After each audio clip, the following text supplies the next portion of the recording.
నామానికి మహిమ కలుగునుగాక. మన ప్రభువును రక్షకుడిని యేసుక్రీస్తు నామమున మీ అందరికీ శుభాభివందనాలు తెలియజేస్తూ ఉన్నాను. ఈరోజు మన ధ్యాన గ్రంథం నుండి లూకా సువార్త 18వ అధ్యాయము 1వ వచనం. వారు విసుకక నిత్యము ప్రార్థన చేయుచుండవలెననుటకు ఆయన వారితో ఈ ఉపమానము చెప్పెను. చూడండి, యేసుప్రభువారు చక్కని ఉపమానాన్ని తెలియజేస్తూ ఉన్నారు. దేని గురించి అంటే విసుకక నిత్యము ప్రార్థన చేయుచుండవలను అని చెప్పడానికి. అవును, మనము విసుకకుండా నిత్యము ప్రార్థన చేసేవారుగా ఉండాలి. ప్రార్థన చేయటంలో మనం విసుక్కుంటాం, చిరాకు పడుతూ ఉంటాం. అంటే ప్రార్థనలో కొనసాగడంలో మనకి కొంచెం ఆసక్తి కలగదు. ప్రార్థనలో ముందుకు వెళ్ళిపోవడం మనకి ఇంట్రెస్ట్ చూపించాం. చాలాసార్లు ఎంతసేపు ప్రార్థన చేయాలి, ఎంతసేపు మనం మోకాళ్ళు వేసుకుని ప్రార్థనలో కూర్చోవాలి అని చెప్పి విసుగుపోతూ ఉంటాం. కానీ వాక్యం తెలియజేస్తుంది విసుగక నిత్యం ప్రార్థన చేయాలి అని. అలా చేసేవారు తమ జీవితంలో ఏ విధంగా ఉంటారు, ఏ విధంగా తమ జీవితాన్ని ఆశీర్వాదకరంగా మార్చుకుంటారు అనే మాటలు స్పష్టంగా యేసుప్రభువారు ఇక్కడ తెలియజేస్తూ ఉన్నారు. ఆయన ఈ విధంగా ప్రార్థన చేయమని చెప్తూ ఒక ఉపమానం తెలియజేస్తూ ఒక ఊర్లో ఒక న్యాయాధిపతి ఉన్నాడు.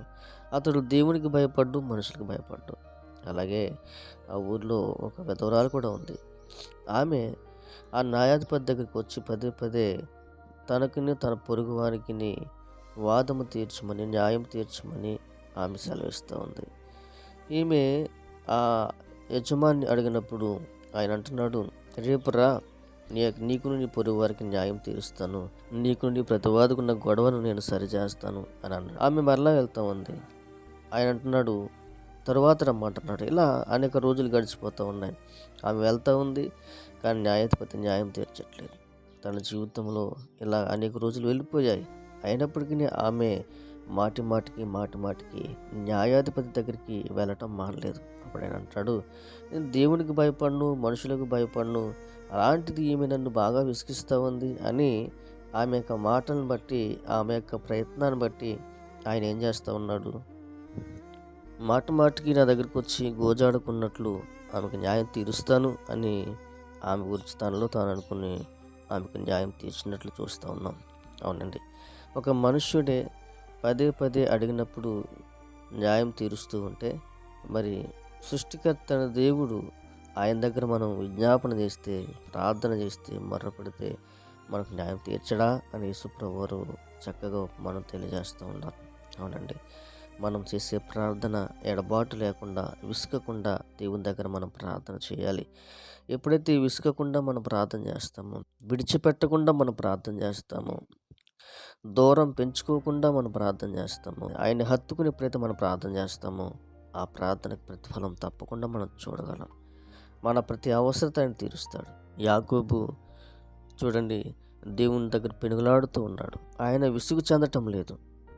ఎంతగా అంటే ఆయనకు పొందుకోవాల్సిన దీవెన పొందుకునేంత వరకు, ఆయన పొందుకోవాల్సిన ఆశీర్వాదం పొందుకునేంత వరకు దేవుణ్ణి విడిచిపెట్టలేదు.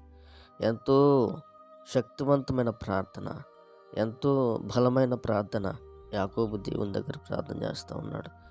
దేవుడు యాకోబు తొడగూటి మీద కొట్టినప్పుడు అది వసిలిపోయింది, అది జారిపోయింది. అయినా ప్రార్థించడం మానలేదు. ఆయన ఆశీర్వాదం కోసం పెనుగులాడటం మానలేదు. ఆయన హత్తుకున్నాడు, ఆయన్ని గట్టిగా పట్టుకున్నాడు. ఒక క్షణం కూడా ఆయన విడిచిపెట్టట్లేదు.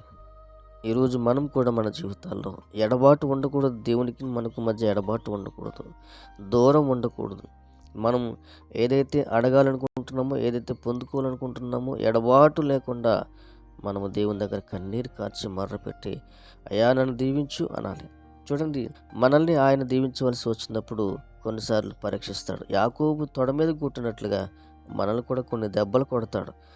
ఆ దెబ్బలు మనం తట్టుకోగలిగితే, ఆ దెబ్బలు మనం భరించుకుని, అయినా సరే నేను విడిచిపెట్టను ప్రభువా, నువ్వు నన్ను ఎన్ని కొట్టినా, ఎన్ని గాయాలకు నన్ను గురి చేసినా, ఎన్ని పరీక్షలు పెట్టినా, ఎన్ని శ్రమలకు నన్ను అనుమతించినా నేను నిన్ను విడిచిపెట్టను అని ఎప్పుడైతే ఆయన్ని గట్టిగా పట్టుకుని మనం ప్రార్థన చేస్తామో, మనం విజ్ఞాపన చేస్తామో, మనం బ్రతిమాలుకుంటామో, వేడుకుంటామో, తప్పకుండా ఆయన మన విజ్ఞాపన ప్రార్థన ఆలకించి మన ప్రతి అవసరత తీరుస్తాడు.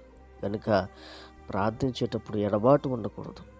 ఆయనకు దూరంగా ఉండి మనం ప్రార్థన చేయకూడదు. మన మనస్సు ఆయనకు దూరంగా పెట్టి మనం ప్రార్థన చేయకూడదు. ఆయన్ని హత్తుకోవాలి, ఆయన్ని బలంగా పట్టుకోవాలి, కన్నీరు కార్చాలి, విజ్ఞాపన చేయాలి, విసుగు చెందకూడదు. అలా ఎప్పుడైతే ప్రార్థన చేస్తావో తప్పక మెండైన దేవుని ఆశీర్వాదాలు మనకు అనుగ్రహిస్తారు. కనుక మన ప్రార్థన ఎడబాటు లేని ప్రార్థనగా ఉండి యేసయ్యను మనము ఎల్లప్పుడూ కూడా స్తుతిస్తూ, స్మరిస్తూ, కొనియాడుతూ ఆయన దగ్గర మనం పిడుగులాడేవారుగా ఉండాలి. ఆయన రాజ్యం చేరేంత వరకు కూడా ఆయనతో నిత్యం మనం సహవాసం చేసేవారుగా ఉండాలని కోరుతూ కొద్ది మాటను బట్టి దేవుడు మనల్ని దీవించి ఆశీర్వదించును గాక. ఆమేన్. ప్రార్థన. పరిశుద్ధుడా మీకు వందనాలు. మరొకసారి మీ పాదసన్నిధికి రావడానికి ఇచ్చిన ధన్యత బట్టి, కృపను బట్టి, భాగ్యం బట్టి నీకు వందనాలు. అవును ప్రభువా, మా ప్రార్థన ఎడబాటు లేని ప్రార్థన ఎల్లప్పుడూ నిన్ను ప్రార్థించే భాగ్యం మాకు దయచేయమని, ఆయన ఎందరైతే వాక్యం ఉన్నారు వారు అందరిని బలపరచమని యేసు నామమున అడుగుచున్నాను తండ్రి. ఆమేన్.